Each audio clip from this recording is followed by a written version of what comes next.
خودتون ببینید یکی از عوامل اصلی شکل‌گیری دهه عقب افتادگی، خالق قرارداد بیفایده برجام نافرجام، خسارت محض و مخترع اسنپ بک و یکی از عوامل اصلی مشکلات معیشتی همین امروز مردم در نهایت وقاحت و پررویی 2 روز پیش سخنرانی کرده دوباره چیا گفته. خودتون نگاه کنید. خب هرچی ما از دولت تدبیر و امید داریم. ببخشید نگردو، ببخشید میشه بفرمایید چی دارید؟ با کلید تشریف آوردید، قفل همه تحریما رو محکم‌تر کردید، 100 قفلش کردید، با شعار تدبیر و امید اومدی، با بالاترین میزان تورم و بالاترین میزان نارضایتی و ناامیدی مردم خدافظی کردی، بیشترین میزان مهاجرت نخبگان رو داشتی تو دولتت، قله رو فتح کردی، رشد علمیمون هم که در زمان شما مشخص بود دقیقاً دوربین مخفیه دیگه، نه؟ یا نه یه دوره همی گرفتید دارید با اشتباهات فاجعه بارتون خاطره بازی می‌کنید. بابا خیلی پررویید شما. ادامه بده. امروز هم باید ثمره اون تلاش رو هم بیان کنند، هم روشن کنند برای مردم و هم در دولت فعلی از اون ثمرات و از اون کارشناسی هایی که انجام گرفته، اقداماتی که شده امروز هم بهره برداری و استفاده بشه. دست شما در نکنه.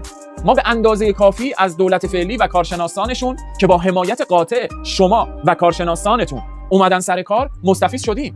اتفاقا امروز شما رو اون صندلی که نشستی و به نظرم انقدر نشستی زخم بستر گرفتی، به جای پیچیدن نسخه باید از مردم عذرخواهی کنی. شما نمیتونی برای ما نسخه بپیچی. دقیقاً مثل اون دکتری که زده با تزریق و تجویز اشتباه 10 نفر رو به کشتن داده، الان سمینار به پزشکت اعتماد کن راه انداخته داره سخنرانی میکنه. ماشین رو بردی ته دره، عربده میزنی اگه میخواید سقوط نکنید مثل من رانندگی کنید. بابا خیلی شماها پررویید بکن.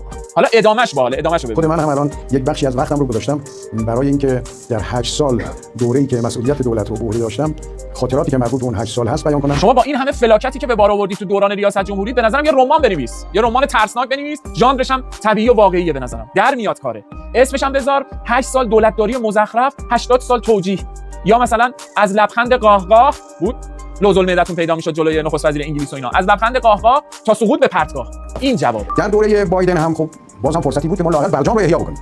اون هم از دست رفت. یعنی یک فرصت‌هایی وجود داره که اگر اون فرصت از دست بره معلوم نیست بعد چی میشه. برجام فرصت بود یا یه قراردادی بود که شما توش چیکار کردی؟ 98% تعهداتتو عمل کردی، سانتریفیوژا رو تعطیل کردی، راکتور عراقو بوتون ریختی، تمام مسائل اقتصادی کشور رو گره زدی به برجام، تو سایت‌های هسته‌ای رو درا برای خودیا اینو نوشتی، برای خودیا اینو نصب کردی، کارشناسای آژانس اونجا برای خودشون لول می‌خوردن، آخرش هم نتیجهشو دیدید. شما تو برجام این کارا رو کردی. دشمن چیکار کرد؟ یه خودکار برداشت آورد با یه کاغذ امضا رو زد، چند سال بعدش هم پارش کرد.